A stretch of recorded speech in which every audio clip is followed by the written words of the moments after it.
Halo guys, assalamualaikum warahmatullahi wabarakatuh. Pagi, siang, sore, malam, kembali lagi saya di Kawal Tekno ya. Kali ini kita kedatangan tamu dari Xiaomi. Betul, ini adalah Xiaomi 12 Lite 5G. Begitulah orang-orang menamakan HP ini. Dan seperti biasa, kenapa kalian harus membeli HP ini? Jadi ada 5 alasan yang akan saya ungkapkan di video kali ini, yang mungkin akan jadi bahan pertimbangan kalian untuk membeli HP ini. Dan ini saya jual untuk kaitannya dengan harga. Bisa langsung tanya. Untuk kontak personnya saya sediakan di kolom deskripsi. Dan langsung saja kita mulai cek this out. Oke, langsung saja. Pertama kali saya melihat HP ini, ya betul, Xiaomi 12 Lite 5G. Yang pertama kali mencuri perhatian saya adalah soal desainnya. Bahkan dalam website resmi Xiaomi 12 Lite 5G, salah satu hal yang diunggulkan adalah soal desainnya, teman-teman. Desain yang stylish, apalagi yang saya dapatkan ini ya, warna light green. Itu kesan elegan, dan saya rasa warna yang seperti ini belum ada di HP-HP yang lain, teman-teman. Dan kabar baiknya, warna yang seperti ini ya, warna matte seperti ini, itu tidak mudah meninggalkan bekas sidik jari. Dan tentu saja warnanya berubah, teman-teman, kalau terkena pantulan sinar matahari. Jadi ini warna gradasi ya, light green namanya kalau dari Xiaomi. Nggak ada obat lah kalau untuk desain bagian belakang dari HP ini. Oke, kalau untuk soal ukuran ya, saya rasa ini tidak besar dan tidak terlalu kecil, karena panjang dari HP ini itu hanya sekitar 160 mm, teman-teman. Untuk HP-HP sekarang ini merupakan ukuran yang wajar ya. Itu kalau kita bandingkan dengan kakaknya itu Xiaomi 12, itu lebih compact dia ukurannya. Dan kalau dari sisi bobot ya, dia nggak terlalu berat, teman-teman, hanya 173 gram saja. Jadi memegang HP ini kalau dipakai cukup lama ya, entah itu buat sosmed atau gaming, itu nggak terlalu capek dan nggak terlalu pegel.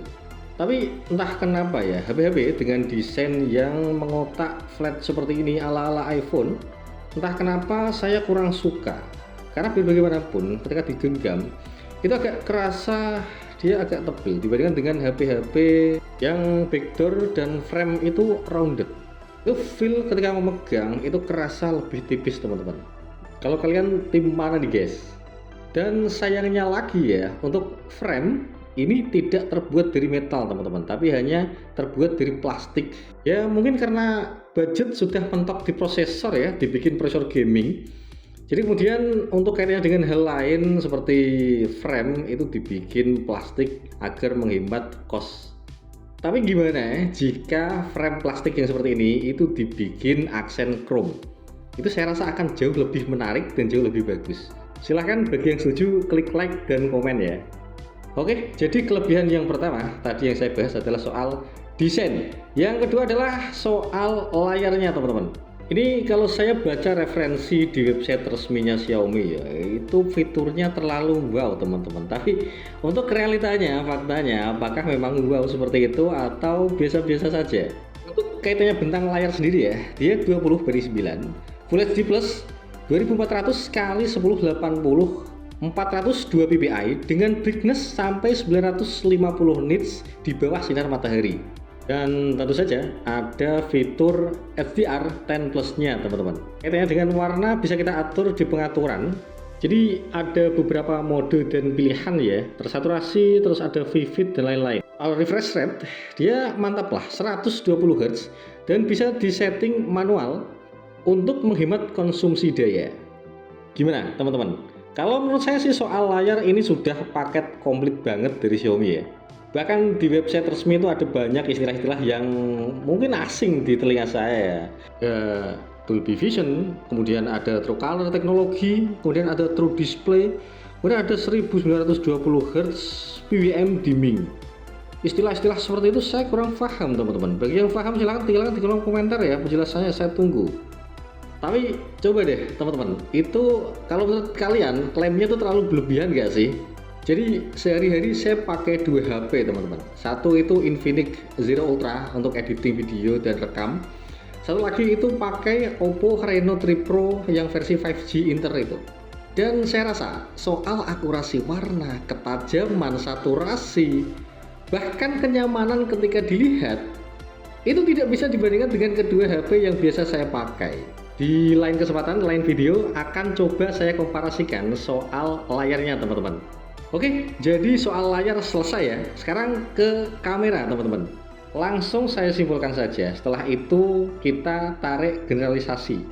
Kalau soal kamera, ini saya berani mengatakan ini kamera kualitas flagship teman-teman. Jadi mantap untuk Xiaomi. Mengambil objek memoto dengan HP ini dengan mode otomatis itu saja sudah sangat memuaskan sekali, dan hal itu akan sangat membantu untuk kalian yang amatir dalam fotografi. Yang kedua soal setup dan menu-menu yang ada di kamera. Kalau saya rasa sangat lengkap sekali teman-teman. Fiturnya sangat banyak dan hal itu akan membantu untuk kalian yang suka fotografi. Jadi HP ini memiliki 3 buah kamera teman-teman. Satu kamera utama sebesar 108 megapiksel, dan yang kedua adalah 8 megapiksel kamera ultrawide, dan satu lagi ada makro kamera sebesar 2 megapiksel teman-teman. Untuk kaitannya dengan perekaman video, dia bisa sampai 4K 30 fps. Dan untuk kamera depan ya, dia ada satu buah kamera depan saja, yaitu sebesar 32 megapiksel. Dengan perekaman dia bisa sampai 1080 30 fps teman-teman. Soal hasil seperti yang saya sampaikan tadi, HP ini kelasnya flagship kalau untuk soal kameranya teman-teman. Jadi hasilnya sangat bagus. Berikut akan saya sertakan hasil foto dan perekaman, akan tapi perekaman saya pakai di 1080 60 fps. Dan silahkan dinilai sendiri ya. Ini foto kamera utama dan hanya asal foto saja, dan beginilah hasilnya. Dan untuk lensa ultrawide hasilnya seperti ini teman-teman. Dia tidak jauh beda dengan kamera utama, bahkan warna dan saturasinya juga cukup bagus. Dan untuk kamera depan hasilnya seperti ini. Jadi gimana menurut teman-teman? Kalau menurut saya itu bagus sih, tapi kalau ada yang berpendapat nggak bagus, berarti yang nggak bagus adalah objek fotonya teman-teman. Oke, dan ini adalah hasil dari videonya.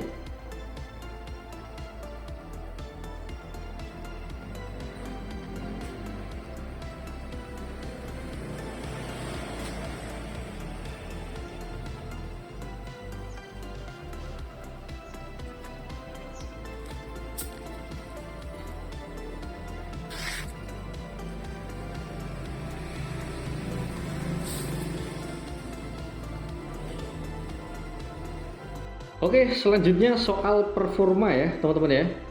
Ini speknya menurut saya sangat gahar sih, Snapdragon 778. Itu Snapdragon mid range, bukan flagship ya. Flagshipnya itu 8 Gen Band pada saat itu. Dan ini prosesor mid range terbaik yang dikeluarkan oleh Snapdragon pada saat itu.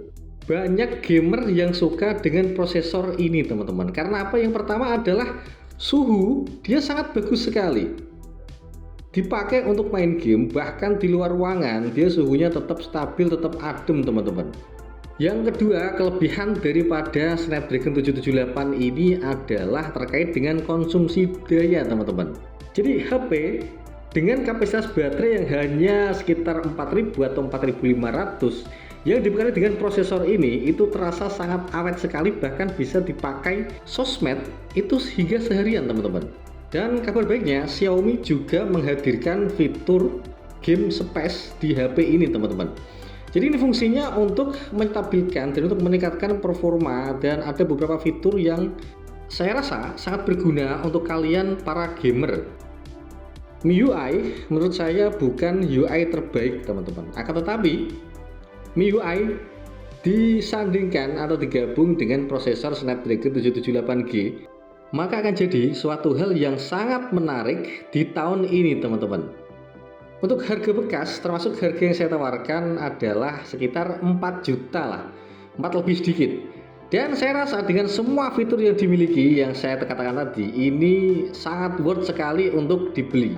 Bagi tambahan dan merupakan suatu kelebihan, ini dibekali charger yang bisa mengisi sampai 67 watt teman-teman.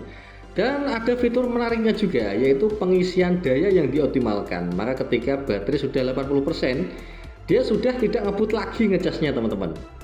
Dan itu sangat membantu sekali untuk optimalisasi arus listrik dan jangka pakai baterai.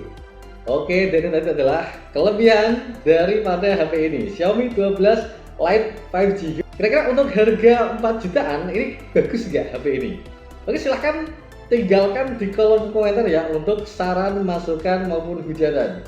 Dan akhir kata, dukung terus channel kami dengan cara like, comment, dan subscribe. Assalamualaikum warahmatullahi wabarakatuh.